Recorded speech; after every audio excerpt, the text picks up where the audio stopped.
Palabra Pública, letras para el debate en Uchile TV.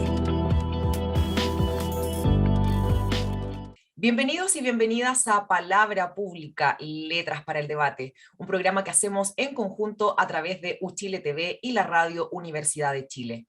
Uchile TV transmite a todo el país en la región metropolitana desde el 11.2 de la señal digital y la Radio Universidad de Chile a través del 102.5 FM. Pueden seguirnos a través de nuestras redes sociales, @UchileTV, @UchileRadio y @Palabra Pública _. A solo semanas de la elección presidencial, las encuestas, dentro de lo que podemos confiar en las encuestas, muestran un incremento en la votación potencial del candidato José Antonio Kast, quien defiende ideas de ultraderecha y que incluso ha planteado como parte de su programa de gobierno cavar una zanja en el norte del país para controlar la migración irregular e incluso cerrar el Ministerio de la Mujer. ¿Por qué ideas como estas resultan atractivas para las y los votantes? ¿Cuál es el origen de estos discursos en nuestro continente? Para responder esas y otras preguntas estamos hoy con Grino Rojo, profesor titular del Centro de Estudios Culturales Latinoamericanos de la Universidad de Chile, CECLA, del que fue director hasta 2010. El profesor Rojo es además doctor en filosofía por la Universidad de Iowa en Estados Unidos, ensayista y crítico cultural, literario. Ha enseñado en diversas universidades de América Latina, Europa y Estados Unidos y es autor de numerosas publicaciones. ¿Cómo está, profesor? Bienvenido a Palabra Pública, Letras para el Debate. Bueno, desde luego muchas gracias, ¿no?, por tener esta oportunidad de conversar con ustedes en un medio que es el de mi universidad, y que es un medio que tiene, por lo que me doy cuenta, un alcance considerable y que permite, digamos, aclarar algunas cosas que andan confusas o francamente erróneas. Precisamente para eso hacemos este programa, profesor, para tener esas reflexiones un poco más profundas que sentimos que necesita nuestra sociedad. Y partamos por eso, porque no deja de ser llamativo que al mismo tiempo que la elección de convencionales constituyentes arrojó una elección mayoritaria de izquierda, hoy crezca con fuerza la potencial votación de un candidato de ultraderecha como José Antonio Kast. Eso según las encuestas, como decíamos al comienzo. ¿Cómo se explica usted esa aparente contradicción? Bueno, yo diría que hay por lo menos, ¿no es cierto?, dos consideraciones que hacer. Una consideración de orden general que tiene que ver, digamos, con la aparición, no solo en Chile, sino en América Latina y en el mundo, en este momento, de movimientos neofascistas o fascistoides. Y que es algo que hay que tener en consideración. Es decir, el que esto aparezca en Chile en este momento con las características que tiene, ¿no?, y a eso nos vamos a referir pronto, me imagino, no es una casualidad, digamos, es algo que está ocurriendo planetariamente, y que tiene la repercusión local que tiene. Mm. Esa es la primera consideración. La segunda consideración es más puntual, ¿no? Tiene que ver con lo que llaman, no sé si la expresión, yo preferiría desangramiento, pero dicen de fonte, ¿no?, de la candidatura del candidato Sebastián Sichel, que era presumiblemente y que sigue siendo, hasta donde yo me doy cuenta por sus discursos, un candidato que intenta ponerse en una posición de derecha liberal, por decirlo así. Ahora, da la impresión de que en Chile, en estos tiempos, digamos, el hueco para una derecha neoliberal como la que él, es decir, liberal, digamos, como la que él está proponiendo, no es un hueco muy ancho, ¿no? Porque lo que ocurre, es decir, realmente es que hay una preocupación, yo diría incluso un miedo, ¿no es cierto?, de parte de los sectores de derecha en este país y en particular del empresariado con respecto al advenimiento, ¿no es cierto?, de un gobierno como el de Gabriel Boric, que podría hacer transformaciones profundas, digamos, en la estructura del Estado Nacional. Lo que se Ahora, suma a las transformaciones que también está proponiendo la Convención Constitucional. también, por otro lado, está la Convención Constitucional. Bueno, entonces, entre eso, lo de la Convención Constitucional, ¿no?, y la posibilidad de que Gabriel Boric llegue a ser presidente del país, ¿no? Lo que se avecina, lo que aparece en el horizonte son transformaciones de fondo.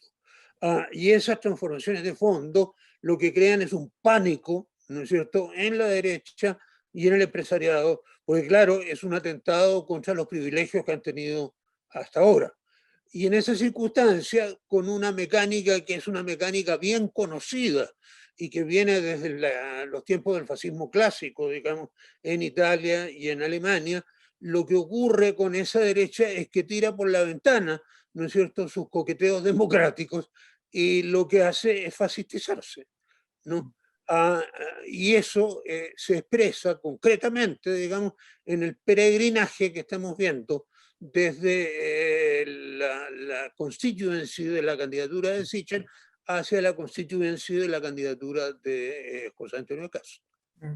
Profesora, hoy hay muchos personajes públicos hablando de la peligrosidad de un discurso como el del candidato José Antonio Kast, que amenaza la vida de comunidades como las y los migrantes y las disidencias sexuales, solo por nombrar algunas. A juicio suyo, ¿qué es lo que resulta atractivo para las y los votantes que adhieren a este discurso? Y sabemos que ya es una realidad, o sea, Donald Trump y Jair Bolsonaro ya ganaron con ideas parecidas en otros países.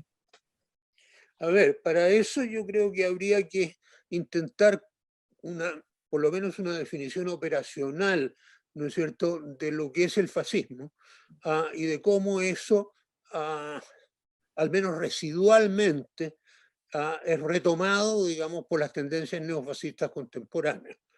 Ahora, el neofascismo, perdón, el fascismo clásico es una movilización mayoritaria, transversal, ¿no?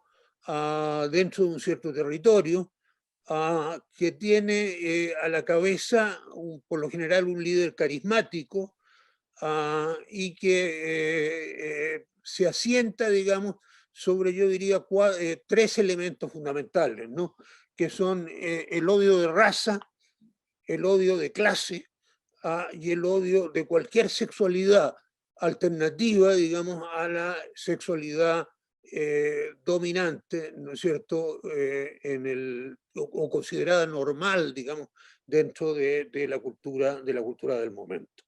Ahora, esto además suele tener por detrás, ¿no es cierto?, dos pilares, dos apoyantes fundamentales, ¿no es cierto?, que son las Fuerzas Armadas o las fuerzas de orden, digamos, incluyendo policía y Fuerzas Armadas, y por otro lado el empresariado, ese empresariado aterrado al que yo me refería hace un momento, y que lo que hace, digamos, es en tales circunstancias, ¿no es cierto?, optar por, es decir, no pudiendo defenderse con sus propios recursos, es decir, con su propio discurso, ¿no es cierto?, ni con el manejo que tiene del Estado, opta por entregarle esto al fascismo. Ahora, tú me preguntas qué es lo que ocurre contemporáneamente, es decir, no cabe ninguna duda de que contemporáneamente y entre nosotros, en América Latina y en Chile en particular, ¿no es cierto?, esto que yo te acabo de describir de una manera muy sintética, tiene repercusiones, ¿no? Es decir, si tú piensas, por ejemplo, en el odio de raza, es simplemente cuestión de ver lo que ha ocurrido con los inmigrantes en el norte y lo que ocurre con la etnia mapuche en el sur. En el programa de don José Antonio Kaz, los mapuches prácticamente no existen, ¿no? Es decir, lo que hay en el sur es un problema terrorista y delincuencial, de acuerdo a su programa, ¿no? Y no solo eso, sino que el programa define la chilenidad, ¿no es cierto?, de acuerdo a la matriz hispánica, ¿no es cierto?, como un país esencialmente mestizo, y que eso es todo, y ahí se acaba, ¿no? Coincidiendo, digamos, la definición que tiene José Antonio Kast con la que tiene Sergio Villalobos, y en última instancia con la que tenía Pinochet, digamos, que pensaba, digamos, que este era un país monolítico, ¿no es cierto?, uno solo, que aquí no había diferencias de ningún orden, ¿no? Entonces, bueno, ese odio de razas está en la inmigración en el norte, en esta gente que viene de Bolivia, del Perú, de Venezuela, de otros lugares, ¿no es cierto?, y está en el sur en la problemática mapuche, ¿no es cierto? Odio de raza, odio de clase, es Es decir, la posibilidad, ¿no es cierto?, de que quienes han sido postergados sistemáticamente, los trabajadores que han sido postergados sistemáticamente, de pronto adquieran poder suficiente a través de una nueva constitución y a través de un nuevo gobierno, ¿no es cierto?, como para hacer frente a las políticas antisindicales, etcétera, ¿no es cierto?, que han tenido los gobiernos y que ha tenido el empresariado hasta ahora, ¿no es cierto?, odio de raza, odio de clase. Y finalmente el problema de la sexualidad, ¿no? Es decir, en ese caso resulta clarísimo, de nuevo es cuestión de mirar el programa, ¿no es cierto?, para entender de que ahí solo existe dos sexualidades, es decir, la sexualidad masculina y la sexualidad femenina, en el entendido que la sexualidad masculina, ¿no es cierto?, es la hegemónica, la dominante, ¿no es cierto?, y la que determina también la conducta de la sexualidad femenina. Es decir, cualquier sexualidad alternativa, es decir, una sexualidad femenina que sea independiente, que sea autónoma, ¿no es cierto? O, para qué decir, las llamadas desviaciones sexuales, ¿no es cierto?, para referirse a la diversidad, no son bienvenidas, es decir, no solo no son bienvenidas, no existen aquí. Y si es que se le quiere dar carta, ¿no es cierto?, de algún tipo, ¿no es cierto?, es carta para derogarlas, ¿no? Por ejemplo, lo que se quiere es derogar las leyes de aborto aún muy suaves de Michelle Bachelet. Se quiere derogar y se quiere derogar las leyes que tienen que ver, probablemente en el mismo saco, con la misma diversidad sexual, la ley Zamudio o la ley de identidad sexual, ¿no? Profesor, ¿y usted cree que las y los votantes potenciales de Kast, en el fondo, ven en este Todo candidato y esto en que estas estoy diciendo, ideas todo una esto, forma de enfrentar ese todo miedo de estos todo cambios? esto que estoy diciendo, ¿no es cierto?, apela a esa mayoría a la que yo me estaba refiriendo Mm, al comienzo, mm. ¿no? A esa mayoría que tiene una cabeza carismática por delante y que les está ofreciendo esto, digamos, como materia de políticas de Estado. Mm. Profesor, en un foro sobre este mismo tema hace algunos años en el Centro de Estudios Culturales Latinoamericanos, usted leyó un fragmento de un discurso del dictador argentino Jorge Rafael Videla que decía, y lo voy a citar, citándolo a él también: todo presente es un presente del pasado, y ese pasado es el de las dictaduras. Hoy se habla de un resurgimiento de discursos autoritarios, pero ¿es realmente un resurgimiento? ¿Se fueron alguna vez esos discursos autoritarios de nuestro continente? Pero para eso hay que entender, digamos, lo que ha ocurrido en América Latina en los últimos veintitantos años, ¿no? Ah, y tal vez un poco antes, ¿no? Ah, digamos, el neoliberalismo, ¿no?, se instaló, digamos, porque la otra cosa que hay que tener en cuenta es que el residuo fascista al que yo me he referido previamente, ¿no es cierto?, está combinado tanto en América Latina como en Chile con elementos domésticos, ¿no?, que son fundamentales. Es decir, en el caso chileno esto está combinado con el señorialismo, ¿no es cierto?, del señor de fondo, patriarcal y bondadoso, ¿no es cierto?, que es cuestión de mirar al candidato, que le ofrece, digamos, a sus seguidores protección, ¿no? Eso está ahí. Y lo otro que está ahí, ¿no es cierto?, es la defensa del neoliberalismo, ¿no? Porque ¿qué fue lo que ocurrió en América Latina? Lo que ocurrió en América Latina es que el neoliberalismo se instaló a fines del siglo XX, ¿no es cierto? En Chile, desde luego, con la dictadura, incluso muy madrugadoramente con la dictadura de Pinochet, a fines del siglo XX, y ya en los últimos años del siglo XX, el neoliberalismo había causado estragos, ¿no es cierto?, en la estructura social, económica y social de América Latina. En esas circunstancias nace en América Latina a fines del XIX y sobre todo en los primeros años del XX lo que se llamó el socialismo del siglo XXI, ¿no?, que fue el socialismo de Chávez en Venezuela, de Evo Morales en Bolivia, el socialismo ecuatoriano de Correa, el socialismo argentino de los Kirchner, el socialismo uruguayo de José Mujica, etcétera. Es decir, en 2010, ¿no?, toda esa gente, únase a eso a Lula da Silva en el Brasil, toda esa gente en el 2010 estaba gobernando en América Latina, ¿no?, y estaba gobernando, digamos, con programas transformadores, ¿no? Ahora, bastaron 7 u 8 años, ¿no es cierto?, para que todo eso se viniera abajo, ¿no?, por razones internas y razones externas que sería largo precisar. Todo eso se vino abajo y ya el último en caer, digamos, fue Evo Morales en 2019 con el golpe de Estado que le propinaron a Añez y compañía. Eso determina, ¿no?, en los últimos años la vuelta, digamos, de los neoliberales, ¿no? Es el regreso de Piñera, ¿no es cierto?, en Chile. Es el regreso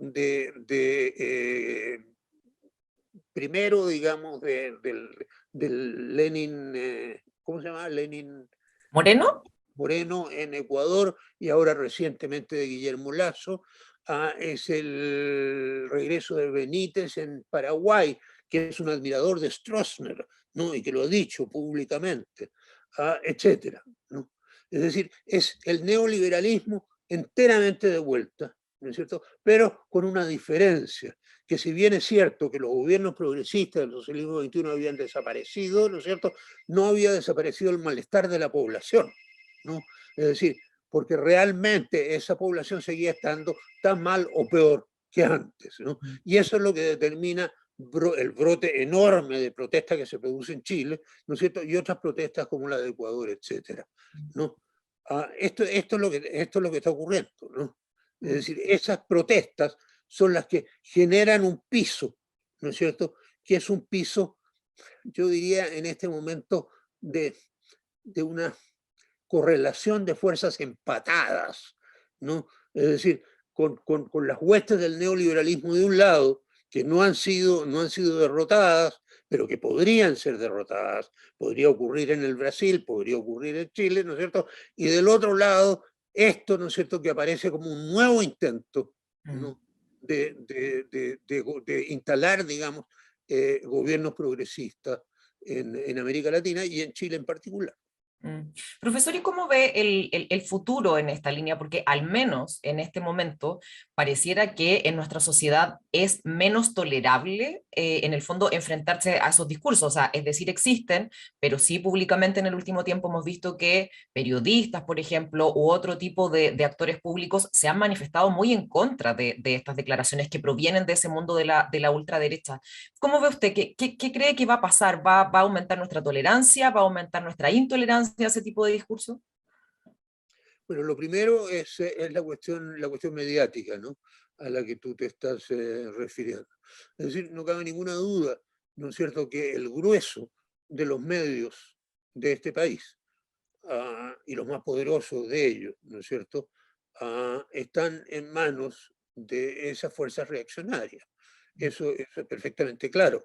Es decir, es cuestión de leer el Mercurio y la Tercera todos los días, ¿no es cierto?, para darse cuenta de cómo tratan a la convención, por una parte, ¿no?, a la convención constitucional, y por otro lado, a la candidatura de Boric, y en menor medida, digamos, a la candidatura de Jasna Provost, ¿no? Es decir, los medios están actuando a fondo, ¿no es cierto?, para impedir, para bloquear, digamos, esa transformación que tendría que producirse.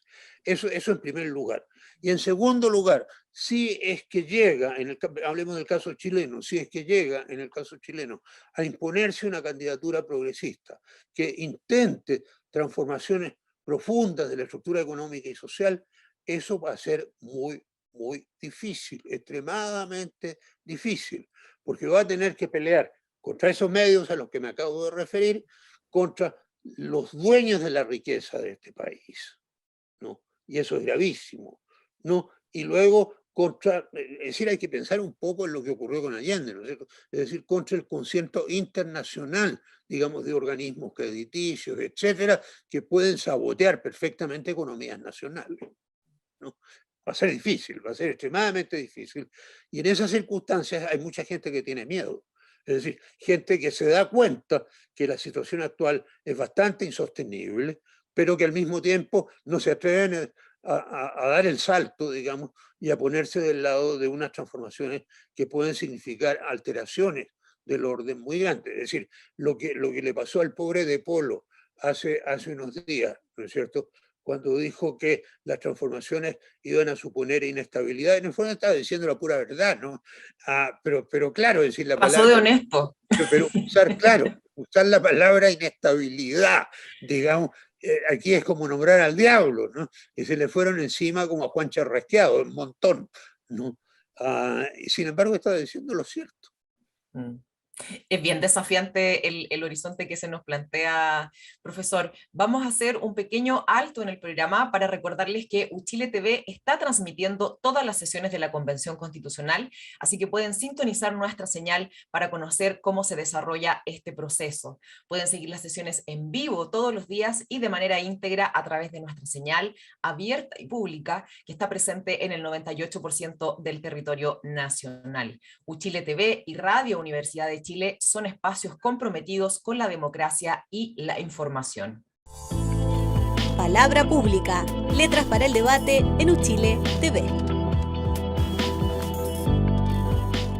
Retomemos esta conversación, profesor, tan interesante en un tema sobre el que usted, por supuesto, ha reflexionado muchísimo, ha escrito muchísimo, y que tiene que ver con la cultura y su valor para la construcción de las democracias. Quisiera enmarcarlo también, por supuesto, en el contexto preeleccionario que estamos viviendo, y en particular en los debates televisivos se ha echado mucho de menos una conversación precisamente sobre este ámbito. Por eso en el debate que organizó la Universidad de Chile, que transmitió este mismo canal, decidimos que la cultura fuera uno de los temas prioritarios. ¿Qué opina usted sobre esta escasa discusión sobre cultura en Chile, que por lo demás casi siempre se queda en el tema del acceso y no llega a consideraciones más profundas? Primero, yo escuché el debate, es decir, no escuché la totalidad del debate, escuché algo así como la mitad, ¿no? Y francamente me aburrí. ¿Por qué? Porque estaba lleno de lugares comunes, ¿no? Es decir, cosas que o eran obvias, ¿no es cierto?, o eran irrelevantes. Ah, Así que me fui a acostar y dormí muy bien esa noche. Le sirvió como sueño. ¿Pero se refiere usted a lo que manifestaban la candidata y los candidatos, La profesor? mayoría, la mayoría, la mayoría. Porque el problema es el siguiente, ¿no? Ah, en cierto sentido tú apuntabas hacia allá hace un momento. Se entiende la cultura, ¿no es cierto?, de una manera muy externa, ¿no? Es decir, se entiende la cultura como sus manifestaciones a través de ciertas cosas, ¿no? Es decir, a través de, qué sé yo, las artes visuales, a través del teatro, a través de la literatura, etcétera. Todo lo cual es cierto, ¿no es cierto? Pero la cultura no es eso, ¿no? No, o mejor dicho, no es eso solamente, ¿no es cierto? Sino que lo que importa es lo que está detrás de eso.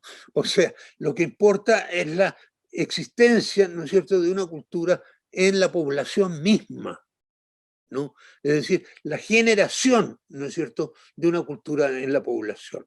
Es decir, en parte, en buena parte, a propósito de la conversación anterior que teníamos sobre el neofascismo, bueno, el neofascismo es en buena parte una cuestión cultural, o mejor dicho, es una falta de cultura, ¿no? Y es una falta de cultura en el sentido de entender que la cultura, ¿no es cierto?, existe siempre, no es algo que haya que instalar en la gente o haya que poner en la gente. Existe, es decir, no existen los seres humanos que no son cultos, pueden ser mal cultos, no, pero son cultos, es decir, en todos los seres humanos, ¿no es cierto?, existe una cultura que es la que permite el acceso a lo real. Nunca tenemos acceso a lo real como tal, sino que el acceso a lo real que tenemos es a través de la cultura. Por lo tanto, digamos, el que esa cultura sea una cultura democrática, una cultura antifanática, una cultura tolerante, una cultura capaz de valorar, digamos, la diversidad, etcétera, etcétera, es algo que tendría que estar ahí, ¿no es cierto?, que tendría que ser parte de la cultura de la nación. Este es el problema real, no el si vamos a llevar teatro a las poblaciones o si le vamos a dar plata a los poetas, o cuestiones por el otro. Cuestión con las que yo no estoy en contra, evidentemente. Es decir, estoy muy de acuerdo en que eso ocurra, pero creo que hay que plantearse este otro problema, que es un problema más serio y más profundo, previamente. ¿Y eso cómo se materializa, profesor? Porque, por supuesto, lo que usted propone es, claro, un cambio de mirada y un cambio de paradigma, que es muy distinto, por ejemplo, de poner, vamos a llevar teatro a las poblaciones en un programa. ¿Cómo se materializaría esto en términos programáticos, por ejemplo, esta propuesta de la que usted habla y de la que deberían hacerse cargo, a su juicio, hoy las candidaturas a la presidencia? Es decir, están desde luego las candidaturas, ¿no es cierto? Y están los programas de las candidaturas y lo que esos programas tienen que proponer. Y luego, dentro de la institucionalidad chilena, no he escuchado que Kass vaya a abolirlo eso. Todavía hay un Ministerio de Cultura, ¿no es cierto? Y hay un Ministerio de Educación. La educación, ¿no es cierto? El Ministerio de Cultura. Los partidos políticos de la izquierda chilena, de la izquierda tradicional chilena, el Partido Comunista, el Partido Socialista, se pensaban, digamos, como escuelas, ¿no? Es decir, donde sus militantes, ¿no es cierto?, se formaban, ¿no? Y el partido se encuentra. Bueno, todo eso está o desaparecido o debilitado, digamos, extremadamente en este momento. Bueno, hay que activar todos esos mecanismos y hay que activarlo con gente, digamos, que entienda lo que está haciendo, ¿no? Mm. Es decir, no con esta figura tan característica, digamos, del Chile actual, que son los, comillas, gestores culturales, ¿no? Es decir, que son unos señores, digamos, que actúan como especie de intermediarios, ¿no es cierto?, entre los grupos de presión digamos, y la estructura estatal que podría financiar esos grupos de presión. Mm. Profesor, esta parte de la conversación con usted me encanta, porque yo lo he hablado con usted previamente y me gustaría también que expusiera esas reflexiones para quienes hoy nos ven y nos escuchan, porque usted habla de un discurso que impera hoy respecto a la noción de cultura, que además es bien individualista, digo, no por nada una de las principales formas de financiamiento de este sector, por ejemplo, son los fondos concursables, por los que las y los artistas deben competir entre ellos cada año. Y usted habla de una desintegración y una visión bien endeble de lo que es la cultura. Y quisiera que nos hiciera un poco de historia, de cómo llegamos a este punto de evaluar la cultura solo como estas ciertas expresiones culturales y perder de vista como el panorama completo. ¿Qué es lo que pasó en nuestro país que nos trajo a este momento? A ver, yo creo que en el periodo previo a la dictadura, ¿no?, que es el periodo en que yo me formé, ¿no?, había, no sé si muy conscientemente, pero había un tratamiento de la cultura que era más serio, más profundo que esto de ahora. Creo que la caída de todo eso, como la caída de muchas cosas en Chile, se produjo con el advenimiento de la dictadura, ¿no? Con el advenimiento de la dictadura y la instalación del neoliberalismo, que hay que entender, y esta es otra cuestión también, que el neoliberalismo no solo es una teoría económica, ¿no?, la teoría de Hayek, en fin, y todos los demás, ¿no?, sino que ese es una cultura, ¿no? Y es la cultura de la no cultura, ¿no? Es decir, es la cultura, el neoliberalismo, digamos, es teóricamente un individualismo extremo, ¿no? Es decir, por lo demás lo dijo Friedman en alguna ocasión, ¿no es cierto? Es decir, el problema no es la igualdad, el problema es la libertad, ¿no? Esta es la cuestión. Es decir, la libertad individual, ¿no es cierto? La libertad de cada individuo para construirse a sí mismo, para medrar, digamos, en el conjunto social, para imponerse a los otros a través de la competencia, etcétera, etcétera. Esta es una cultura. Esto no solo es una teoría económica, es una cultura. Y esa cultura lo que hizo, ¿no es cierto?, fue acabar con la otra cultura, ¿no? Es decir, con lo poco que había, digamos, de la otra cultura, es decir, de esa otra cultura en la cual había un énfasis en la igualdad, había un énfasis en la cooperación, en la colaboración, un énfasis, en fin, en la dimensión social de la vida de los seres humanos, ¿no? Eso lo hizo pedazos la dictadura, ¿no? Y en esas circunstancias la cultura también se individualizó, ¿no? Es decir, la cultura, digamos, se transformó, ¿no es cierto?, en los grupos que hacen cultura, ¿no? El grupo A, el grupo B, el grupo C, el grupo D. Es decir, ya no había, digamos, un proyecto cultural nacional, ¿no es cierto? Había simplemente gestiones, ¿no es cierto?, de grupos distintos o individuos distintos, ¿no es cierto?, que estaban haciendo contribuciones que, en el sentido que conversábamos hace un momento, ¿no es cierto?, eran contribuciones culturales, entre comillas. ¿Y cómo Ahora, salimos de eso, profesor? O sea, lo me esencial, pregunto si finalmente, espera, porque lo que usted describe es una cuestión espérate un bastante segundo, sombría, digamos. espérate un segundo, porque yo tengo un largo artículo, ¿no es cierto?, que se publicó en España y se ha publicado en otros lados, sobre la cultura de la postdictadura, es decir, lo que vino después, ¿no? Y en ese artículo lo que yo digo, ¿no es cierto?, es que lo que vino después es correlativo, ¿no es cierto?, de lo que fueron las políticas de la postdictadura, que consistieron en la mantención de lo existente con algunas morigeraciones, ¿no? Es decir, ya después de la postdictadura o no se torturaba a nadie o se torturaba muy selectivamente, digamos, ah, ya había un margen mayor, digamos, de expresión de la libertad de opinar, de la libertad de actuar, etcétera, etcétera, de los partidos políticos, en fin. Había morigeraciones, ¿no es cierto?, pero en lo sustancial, ¿no?, se mantuvo el esquema generado en la dictadura.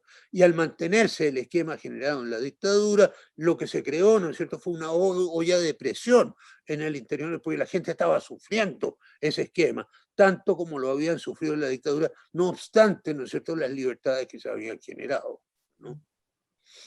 ¿Y por qué cree usted que se mantuvo eso, profesor? O sea, digo, en lo que usted define como la postdictadura, que son los últimos 30 años en la historia de nuestro país, ¿por qué cree que no hubo una intención más clara Esa de, fue, en el fondo, desactivar lo que usted propone que se había activado del modelo neoliberal durante la dictadura? esa fue una decisión que se tomó, digamos, en los años 80, ¿no? En los años 80, en el centro de los años 80, a mí me gusta ver a Julieta Kirwood, ¿no? En los años 80 se produjeron las grandes, desde el 82 en adelante hasta el 86, las grandes manifestaciones, las grandes movilizaciones populares, ¿no? Prácticamente desde los tiempos de la Unidad Popular, ¿no? Ah, que fueron movilizaciones tremendas, que salió todo el mundo a la calle, salieron los pobladores, salieron los trabajadores, salieron los jóvenes, salieron las mujeres, etcétera, a protestar. Eran las grandes protestas. Ahora, hacia el 86, ya cuando Julieta muere, ¿no? Esas, esas esas protestas, digamos, son detenidas, ¿no? Es decir, entran en juego, digamos, los líderes políticos de la izquierda reformista, ¿no? Esas protestas, es decir, esos líderes bajan el tono a esas protestas y se inician conversaciones, digamos, con la dictadura, ¿no? Conversaciones que son las que van a redundar finalmente, ¿no es cierto?, en el grupo que se va a hacer cargo del poder en Chile con posterioridad a la caída de Pinochet. Ahora, en esas conversaciones, lo que se fragua, ¿no es cierto?, es una transición pactada, ¿no? Y lo que se vivió después de la caída de Pinochet fue exactamente eso, una transición pactada. Es decir, en el sentido de, bueno, yo te doy, pero tú me das, ¿no? Y eso es lo que ocurrió. Es decir, ¿qué es lo que me das tú? Sobre todo, la mantención del esquema económico, ¿no es cierto? Y yo te doy una cierta liberalización política, ¿no es cierto? Una cierta liberación cultural, mantención del esquema económico y también, en buena medida, y esto es muy importante y es algo que no está muy claro, ¿no es cierto?, en los programas de los candidatos, mantención, digamos, de las sujeciones, de las limitaciones, digamos, de la actuación laboral, ¿no? De la actuación de los trabajadores. Es decir, de mantenerse en su lugar el sistema económico, la AFP, desde luego, ¿no es cierto? Es decir, como el corazón de esta cuestión, ¿no? Y además, digamos, la condición monoproductora del país. Este país, más del 50% de las exportaciones son de un solo producto. Hay que recordar eso. Bueno, eso se mantiene, ¿no es cierto? Y se mantiene también la imposibilidad de los trabajadores, ¿no es cierto?, de pedir mucho más, ¿no? Y frente a eso, yo te doy una liberación política y te doy una cierta liberación cultural. Este pacto, ¿no es cierto?, es un pacto clarísimo, ¿no es cierto?, que se fraguó en lo que iba a ser la concertación, lo que empezó a ser la concertación a fines del siglo XX, ¿no es cierto?, y lo que fue la concertación durante los años en que gobernó. Mm. Profesor, y en el ámbito de la cultura, ¿hay salida para esto? ¿Hay una vuelta atrás, por llamarlo de alguna manera? Porque lo que le preguntaba delante, usted lo que plantea es un paisaje bastante sombrío en el fondo de lo que se vino con la dictadura y luego también con el periodo de postdictadura.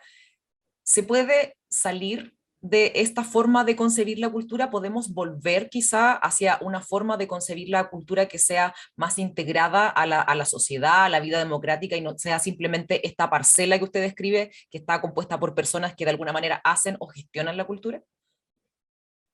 Eh, yo creo que depende de los resultados de todo lo que está en juego en este momento. Mm. Es decir, depende de los resultados de la Asamblea Constitucional. Dónde va a ir a parar la Asamblea Constitucional, ¿no es cierto? Y en particular en el capítulo que tiene que ver con la cultura.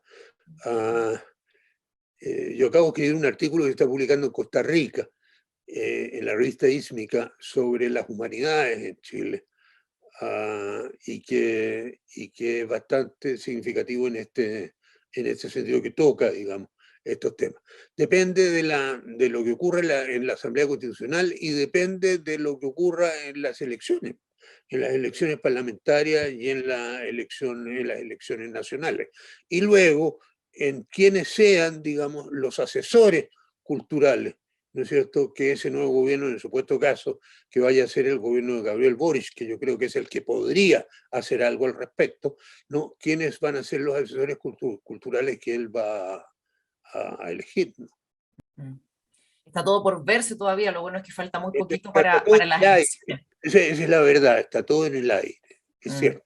Sí, porque o sea, hay que ver qué pasa con las elecciones y también hay que ver cuáles van a ser finalmente las Ahora, transformaciones si que va a llegara a proponer ser, la Convención Constitucional y qué llegara pasa también con el plebiscito de llegara salida. a ser casi el presidente de Chile, todo va a estar en peligro. Va a estar en peligro la Asamblea Constitucional, va a estar en peligro, digamos, el Ministerio de la Mujer, va a estar en peligro el Ministerio de Cultura, etcétera. Mm. Profesor, y si usted tuviera la posibilidad de participar en este tipo de decisiones, ¿en qué pondría énfasis, por ejemplo, usted?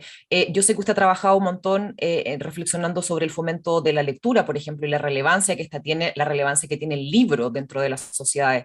¿Usted propondría un plan particular, por ejemplo, si tuviera la posibilidad que ayudara de alguna manera a abrir este campo cultural para volver a concebir la cultura de una manera más integral? Eh, yo mismo directamente sospecho que que no voy a estar ahí. Estoy muy viejo y no tengo demasiado interés tampoco, digamos, en convertirme en medallón, como dicen los brasileños. Eh, pero hay gente más joven y gente que entiende bastante de estas cosas, ¿no? Uno de ellos, alguien que me gustaría, por ejemplo, ¿no?, ver de ministro de Cultura, es Paulo Slachewski, ¿no?, que es el director de LOM, ¿no?, y es uno de los grandes defensores, ¿no es cierto?, del libro y la lectura en el país. Es decir, Paulo ha trabajado incansablemente, digamos, en esa dirección. Yo no sé hasta qué punto lo tienen en su agenda, ¿no es cierto?, pero sería una persona que a mí me merece respeto. Y creo que hay otra gente. Yo mismo trabajo, como tú sabes, en el Centro de Estudios Culturales Latinoamericanos de la Chile, donde hay gente estupenda, ¿no?, y que entiende de estas cosas y que realmente podría hacer un gran trabajo, ¿no?, en esta. Yo puedo dar mi opinión, ¿no es cierto? Yo directamente, como te digo, no creo que vaya. ¿Y por qué usted pone el acento en Paulo Slachewski, profesor, para quienes nos están viendo y escuchando? Paulo también es integrante del Observatorio del Libro y la Lectura de la Universidad de Chile, ha sido presidente de los Editores de Chile y, como usted dice, ha trabajado un montón en el fomento de la lectura, en la reflexión en torno al impacto de la lectura. ¿Por qué usted pone el acento en el libro en particular, profesor? Bueno, eso también lo he explicado yo en más de una ocasión. Creo que estamos viviendo un momento en el desarrollo cultural global en que se está produciendo un desplazamiento de la letra por la imagen, ¿no? De la letra por la imagen mediática. Es lo que un investigador catalán, ¿no? Que es Romain Gubert, llama la pantallización de la cultura contemporánea. Creo que esto está ocurriendo, efectivamente, y creo que esto está ocurriendo en desmedro de la cultura de la letra y del libro, ¿no? Efectivamente, es una cuestión de comprobación empírica, y además los padres lo dicen todos los días. Los chicos no leen, ¿no? No leen, sino que miran la televisión o miran su computador, digamos, y pelean en su computador unas guerras virtuales, digamos, y en eso pasan las horas y pasan los días, ¿no? Eso es así, ¿no? Efectivamente. Ahora, reivindicar en estas circunstancias la letra y el libro, ¿no es cierto?, es notar, subrayar, digamos, su importancia, ¿no?, frente a este dominio, a esta fuerza, potencia que la imagen está teniendo en la cultura contemporánea. No significa, y esto también lo he dicho, ¿no es cierto?, renunciar a eso, sería idiota, ¿no?, porque se constituye, digamos, un avance en la tecnología contemporánea y eso tú no lo puedes eliminar, no lo puedes tirar por la borda, ¿no? Pero es perfectamente posible que ambas cosas coexistan. Y no solo eso, sino que tienen que coexistir, ¿no? Porque la cultura de la imagen desarrolla ciertas capacidades mentales, ¿no es cierto?, en las personas que la cultura de la letra no desarrolla, e inversamente la cultura de la letra desarrolla ciertas capacidades mentales que la cultura de la imagen no lo hace, ¿no? Es decir, es cuestión de pensar en lo que significa leer una novela, por ejemplo. Tú lees una novela y lo que haces, ¿no es cierto?, es ir acumulando información en la medida que se produce la lectura, ¿no? Es decir, vas conectando acontecimientos que están ocurriendo ahora en tu lectura con acontecimientos ocurridos previamente, personajes que aparecen ahora y que reaparecen, personajes que cambian, etc. Es decir, hay toda una elaboración, ¿no?, lógica, intelectual, que se produce en el trabajo cultural, que no se produce, digamos, en la pantallización, que no se produce en el trabajo de la imagen. La imagen es fulminante, es decir, es un conocimiento que se da de una vez, ¿no es cierto?, golpeando los sentidos de una manera extraordinaria. Y eso es útil y es bueno, ¿no es cierto?, que así sea. Pero no por eso, digamos, lo tenemos que reemplazar, ¿no es cierto?, con la otra actividad. Claro. La otra actividad es tan importante como esta, ¿no es cierto? Y las dos tienen que desarrollarse paralelamente. Y yo diría que los países civilizados, ¿no?, es decir, en los países del norte de Europa o en Francia, esto ocurre. Efectivamente, los franceses son muy respetuosos, ¿no es cierto?, de su lengua y de la utilización de su lengua como lengua escrita. Enormes son los desafíos que hoy día nos ha planteado el académico y doctor en filosofía Grino Rojo, quien nos ha permitido comprender un poco más, por una parte, el auge de los discursos autoritarios en Chile y el continente, y por otra parte, reflexionar sobre este tema tan manoseado a veces, que es el que tiene que ver con cultura y también la proyección en las candidaturas presidenciales. Muchísimas gracias, profesor, por esta importante conversación. Gracias, Jennifer, y gracias a todos ustedes. Muchas gracias también a todos quienes nos siguieron hoy a través de Uchile TV y Radio Universidad de Chile.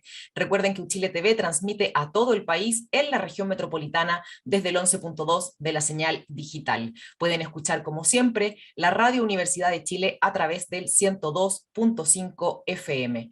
Muchas gracias por acompañarnos y que tengan una gran jornada. Palabra Pública. Letras para el debate en Uchile TV.